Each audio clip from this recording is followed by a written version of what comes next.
Ребята, всем привет! С вами Даша. И сегодня я покажу, как я собрала вот этот тайфун от звезды. И надеюсь, это не будет очередным провалом. Поехали!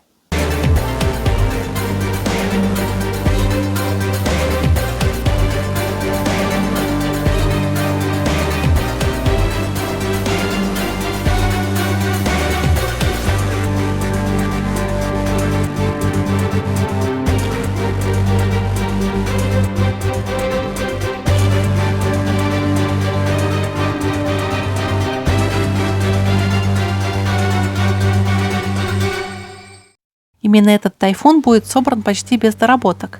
Начала я по традиции с шасси. Это довольно любопытный образец техники. Шестиколесные автомобили с асимметрично расположенными мостами. Сборка проходила без проблем. Единственное, что меня раздражало во время сборки, это то, что для сборки одного узла требовалось брать детали из разных литников. Причем на самих литниках отсутствует их маркировка, но во время сборки своего второго тайфуна я выучила расположение деталей наизусть. Потом я собрала бронекорпус. По сути, это бронированный автобус, куда битком набиваются солдаты. Как мне по секрету сказал мой один зритель, который успел поездить в качестве пассажира в этой машине, что в полном снаряжении с оружием внутри там очень тесно, и это еще в летней униформе. Думаю, что и в зимнем обмундировании там будет еще хуже. После сборки и обезжиривания я приступила к грунтовке автомобиля. Тут я использовала красный грунт. Я думала использовать серый, но серый грунт на сером пластике не будет виден, так что я решила использовать более контрастное покрытие и покрыла модель красным грунтом. Начиная с 2014 года на традиционных военных парадах 9 мая в Москве можно увидеть не только ощетинившиеся стволами пушек и пулеметов танки и БМП, но и скромные внешние машины, более всего похожие на обычные грузовики с крытым кузовом, бронеавтомобили семейства «Тайфун». Несмотря на то, что такая техника не предназначена для прямого участия в боевых действиях, ее давно ждали в войсках. Новые машины позволяют во много раз уменьшить потери и сделать снабжение армии гораздо более надежным.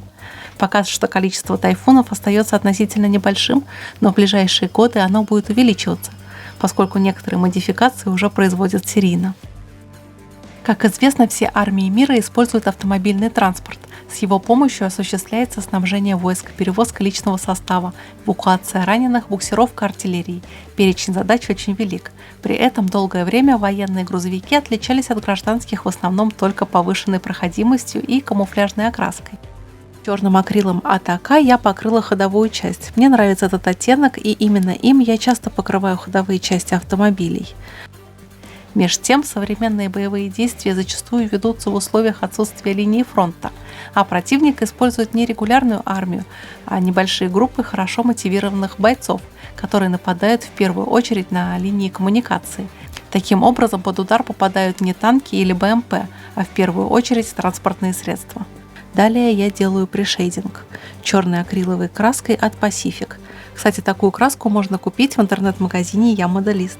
Я наношу тени там, где они должны быть по логике. Советская армия столкнулась с подобным явлением в Афганистане, российская в Чечне, и зачастую единственной защитой водителей и пассажиров становился тонкий слой металлокабины и брезент, закрывающий кузов. В войсках пытались справиться с этой проблемой собственными силами. В автомастерских к кузову и кабине приваривали листы брони, позаимствованные у вышедших из строя БМП. На двери навешивали пуленепробиваемые жилеты. Перед радиатором устанавливали металлический щиток. Разумеется, эффект от этого оставался небольшим. Далее крашу тайфун в базу. В качестве базы я использую оттенок Forest Green от Thermomix. Этот оттенок, что Arma положила в качестве допов. Оттенок не самый удачный для данного автомобиля. Мне кажется, что на самом деле он темнее. Чтобы подкорректировать цвет, я воспользуюсь темно-зеленым фильтром от Pacific.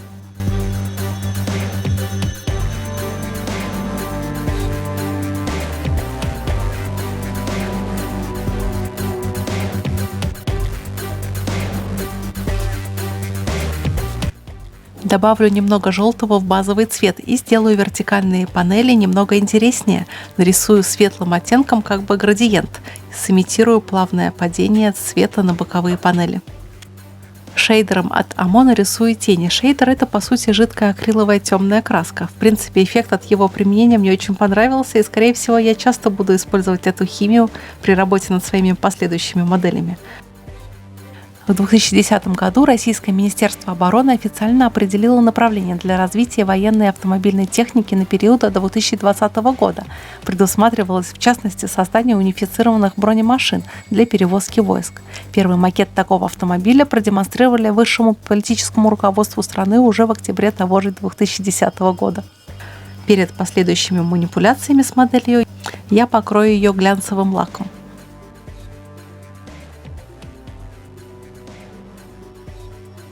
Наступило время ручной работы. Кисточкой рисую корпуса зеркал заднего вида, буксирные штанги, шансовый инструмент, крепление канистры и саму канистру, а также люстру сирены. На бампере нарисую светоотражатели передних фар. В создании новых машин приняли участие более чем 120 различных предприятий. В частности, за разработку силовой установки отвечал Ярославский моторный завод. Подвеска была сконструирована инженерами из Московского государственного технического университета имени Баумана. А расчет прочности бронирования был выполнен в Федеральном ядерном центре.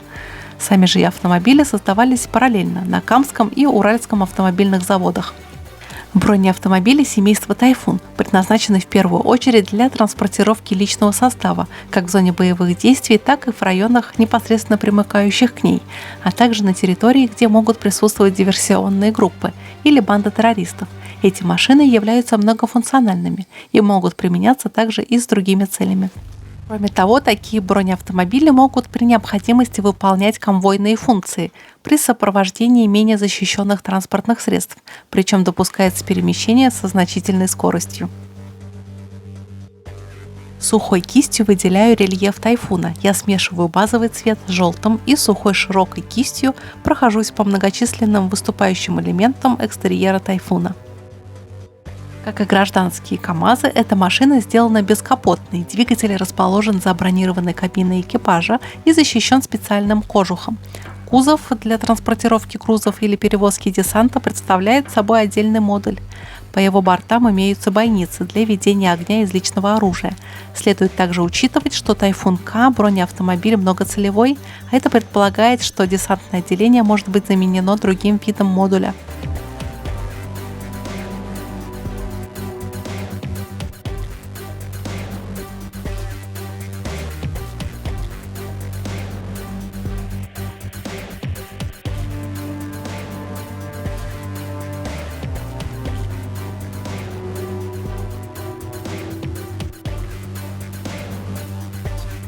Далее настало время смывки. Я использую ту смывку, которую Arma положила в дополнение к предзаказу. Это коричневая смывка от фирмы Amo.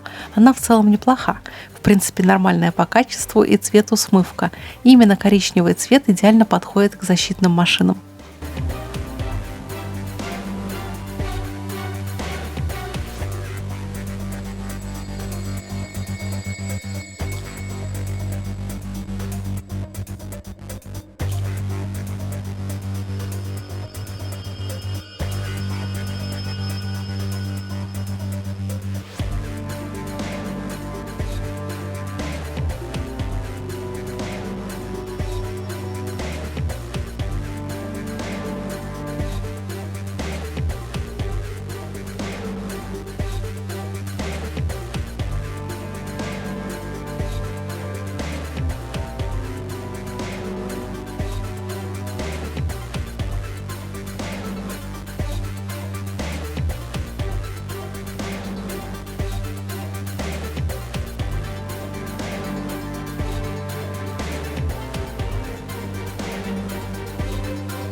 Далее один из самых примечательных этапов работы над «Тайфуном» – тонировка стекол.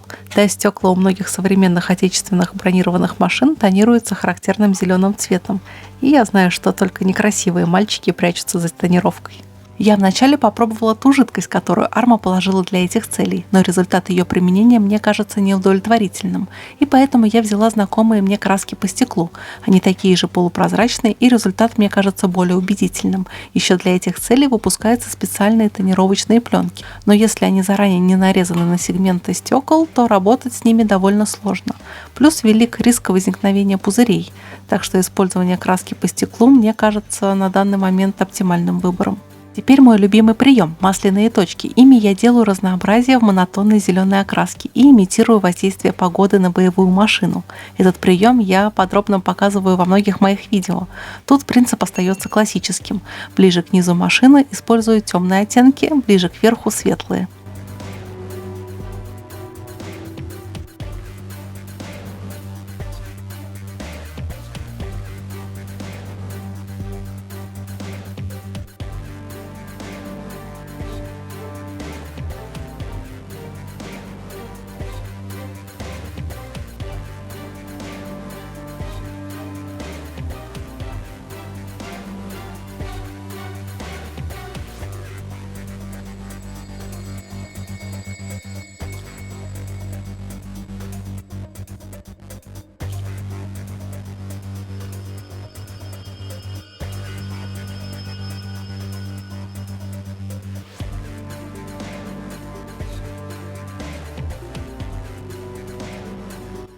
Окрашиваю сирену в синий цвет красками по стеклу. Вместо нее, например, можно использовать лаки от Tamiya серии X.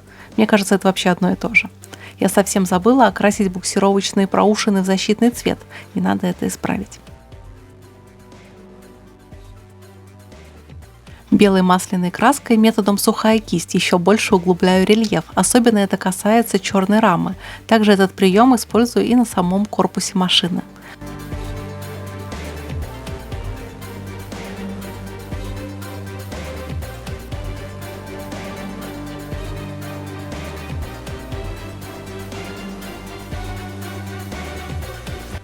Тут я прорисовываю кисточкой габаритные огни на КАМАЗе и огни автопоезда, если я правильно понимаю назначение этих деталей.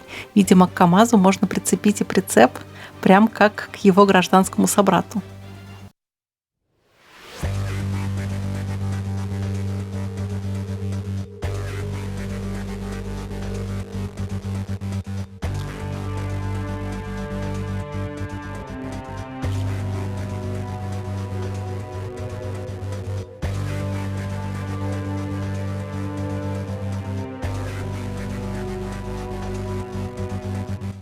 А это очень необычный и интересный момент. Наношу объемные декали от Квинты. По сути, переводятся они так же, как и обычные, но их надо дополнительно скреплять клеем. Например, я использую клей ПВА для этих целей. Так как объемные декали тяжелее своих плоских сородичей, то дополнительное крепление к модели не помешает. Клей ПВА после высыхания не оставляет следов, так что бояться за лакокрасочное покрытие не стоит.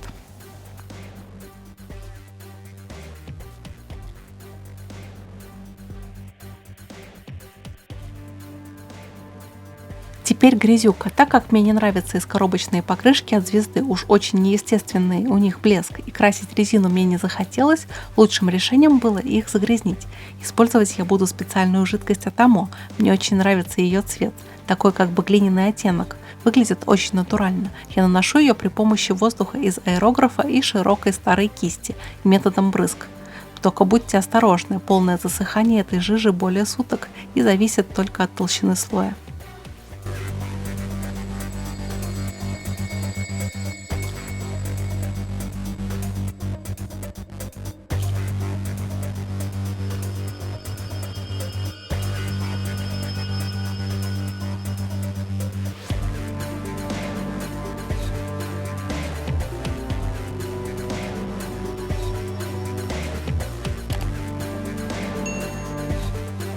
Вот мой тайфун и готов. Напишите в комментариях, как он вам. Да, я пропустила момент работы с салоном, так как люки у меня крепко задраены, а стекла затонированы. И я посчитала, что усердно работать над салоном не имеет смысла. Хотя благодаря объемным декалям от той же Квинты есть где разгуляться. Плюс я не очень довольна получившимся оттенком зеленого, хотя, посмотрев на большое количество фотографий тайфуна, поняла, что каких только оттенков зеленого у него не было. И я не стала клеить декали военной полиции, но повесила люстру-мигалку. Мне захотелось сделать диссонансную машину. Кусочек суровой полиции в армейской машине. А впереди меня ждет работа над вторым тайфуном в прокачке от я-моделиста. Ко второй машине я подойду более творчески. Там я пойду в глубокий перепил. Думаю, вам и мне будет интересно. Так что до новых встреч. Увидимся в следующем видео. Пока-пока.